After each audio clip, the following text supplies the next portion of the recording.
Hello and welcome to Crooked Yarns. In today's tutorial I'm going to be showing you how to create a slip knot and make a chain stitch. This video is for those of you who are left-handed and I will be using US and UK terminology as both are the same in this video. Now I create and upload right and left-handed tutorials for crocheters, as well as tutorials using both US and UK abbreviations. So if you are watching this tutorial and for example you need the right-handed version, you will find a link to this in the description below. All of the materials and tools that I use are also available through the links in the description below. And please remember to like and subscribe for all of the latest tutorials and releases created for all of you lovely left and right-handed people, and all of you that prefer US or UK terminology. So for today's tutorial I'm using the Bellissima brand by Stylecraft, and this colour is totally teal. It's one of my favourite colours, and this is a chunky weight yarn which really helps to see the stitches. I'm going to be using a 6.5mm crochet hook. Now this is a steel hook with a tapered end, and it also has a silicone hand grip. Now this is particularly helpful if you suffer from pain in your wrist or your hands when you're crocheting. So you're going to take your yarn and we're going to leave an 8 to 10 inch tail.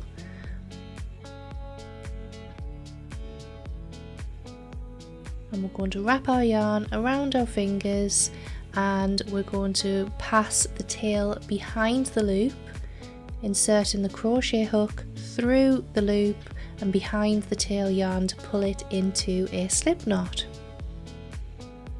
If we take it off, I'll show you again without the crochet hook. So you take your yarn and you're going to wrap it around your middle and forefinger. When you get to the top, you're going to pass the tail of the yarn through the loop that you've just made. You can grab it with your fingers and pull it tight.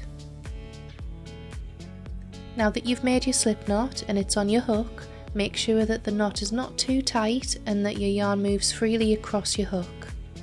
Taking our yarn, we wrap round our little finger, over the top of our ring and middle finger, and then up and behind our forefinger. This leaves your thumb and middle finger free to hold on to the yarn as you're working. So as you're working, you'll be moving your thumb and middle finger to hold on to the work that's closest to your hook. Using your hook, you wrap round your working yarn from front to back. You catch the yarn and you pull through the loop that's already on your hook. This loop should not be too tight, your hook should move, and again behind your yarn, making sure that your hook catches your working yarn. Pull again through the loop that's already on your hook. Don't forget to adjust your yarn on your hand, taking your hook, catching your yarn and pulling through the loop. Now, as you can see there, that one got a little bit tight. So when you carry on working, you might find that that stitch to work in is a bit tight. So we're going to undo this. If you pull gently, you'll be able to undo your work without losing the slip knot. Insert your hook back into the slip knot. Take your yarn over your little finger, across your middle and ring finger, and under and over the top of your forefinger. Again, taking your hook, wrap around your yarn, making sure that your hook catches the yarn and pull through the loop.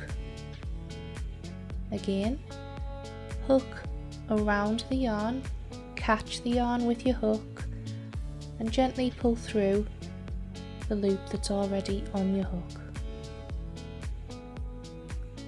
You continue doing this to make your chain. Remember to adjust your yarn frequently, and remember not to make your chain too tight. If you do make it tight, simply undo it and start again. Continue like this for as many chains as you need. Don't forget to catch the working end of your yarn with your hook, and as you go along you'll be able to see your chain starting to form.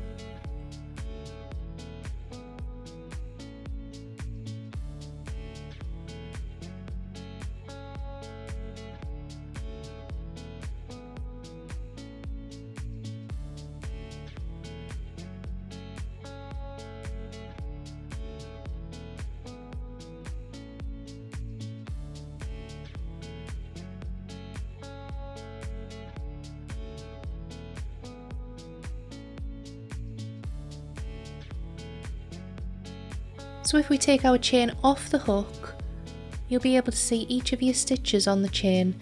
They're nice and stretchy, they've got a lot of give, and when you are going to be inserting your hook into one of the stitches, you're looking for the top of the stitch to get your hook into. That's where you're going to be placing your stitches. The stitch closest to the knot can sometimes be a little bit tight. It's easy to count your stitches by looking at the top loop.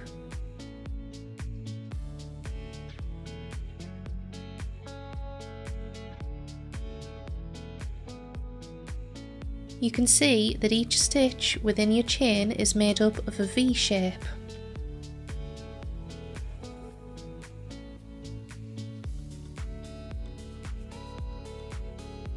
This means that when inserting your hook into the stitch, you'll find that one link of yarn is on the top of your hook and two links are underneath.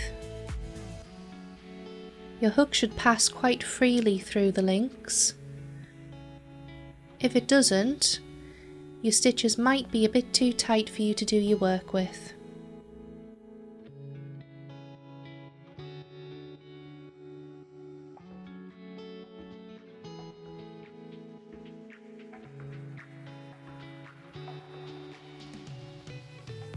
If you want to carry on, simply insert your hook back through the loop. Hold your yarn as shown before,